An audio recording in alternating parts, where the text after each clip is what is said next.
Bonsoir, je suis Lehimo Salamine, je suis le promoteur du mouvement Jeunesse Debout. J'ai eu beaucoup d'hésitations avant de faire cette vidéo, mais j'ai quand même réussi à la faire. Parce que j'avais peur de raconter mon histoire, mes échecs et tout. Mais je pense que beaucoup s'inspireront de cette histoire. Mon histoire n'est pas celle d'un entrepreneur qui a réussi. Mon histoire est celle d'un entrepreneur qui a essuyé tellement d'échecs et qui essaie encore de gravir les montagnes. Alors, mon aventure entrepreneuriale n'a pas commencé hier. Mon aventure entrepreneuriale a commencé lorsque j'étais encore collégien, en classe de 4e. Pendant que beaucoup de jeunes attendent encore l'argent de poche, moi, j'enchaînais des petits boulots afin de gagner mes premiers revenus. Très tôt, je développe un amour pour le travail et un sens très poussé pour l'économie. Je pouvais me priver de beaucoup de choses juste pour pouvoir économiser. À la fin de mes études secondaires, lorsque j'obtiens mon baccalauréat, j'avais eu à épargner un montant de 1,1 million au cours des années. Grâce à cet argent, j'ai pu financer une grande partie de mes études, dont ma pension, qui s'élevait à un montant de 400 000 francs, sans les frais de fourniture. Tout avait l'air d'aller dans le bon sens. Pendant que j'étais toujours étudiant, j'arrivais quand même à faire des petits travaux et tout, et à économiser. Alors j'ai fait mon premier investissement, qui était l'achat de mon premier cheval, un cheval blanc. Entre l'achat et le transport et toutes les dépenses liées, je me suis retrouvé à environ 800 000. Je croyais construire mon avenir, mais c'était sans compter sur la leçon que la vie m'avait réservée. Savoir gagner de l'argent, c'est bien, mais savoir le protéger, c'est encore mieux. J'ai perdu une grande partie de mes économies lorsque la microfinance dans laquelle je gardais mon argent a fait faillite. J'ai perdu une grande partie de mes économies. Ensuite, j'ai réalisé un investissement avec quelqu'un en qui j'avais confiance. Puis, j'ai encore tout perdu. Ensuite, j'ai perdu mon premier cheval. Puis, un deuxième. Chaque perte me faisait reculer de plusieurs mois, voire même plusieurs années. Mais je ne baissais pas les bras.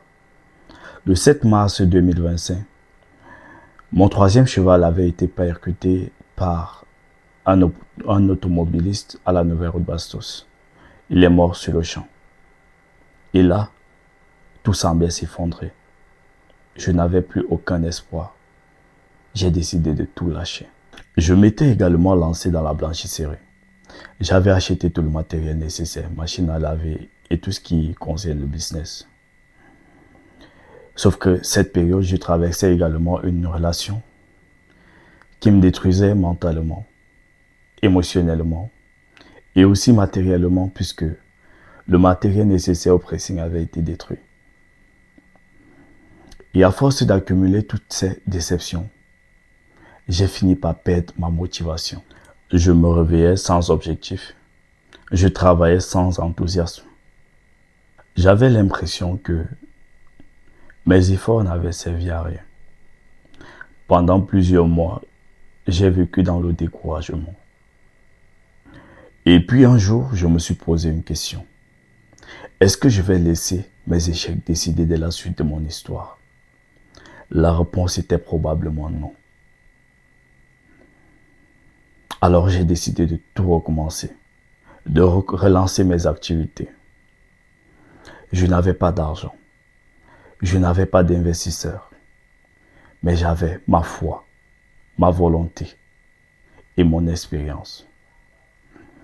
Alors j'ai commencé par relancer mon pressing.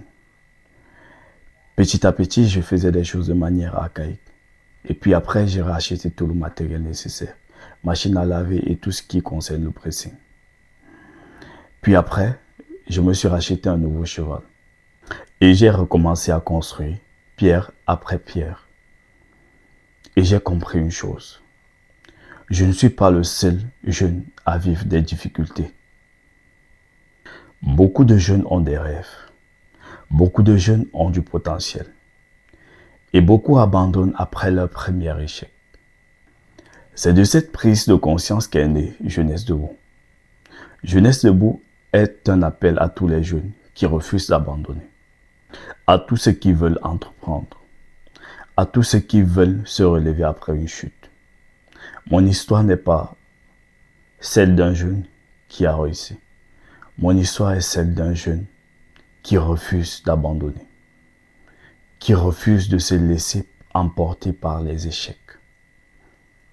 Alors, si tu crois en toi, si tu crois en ton potentiel, abonne-toi, like, et l'aventure ne fait que commencer.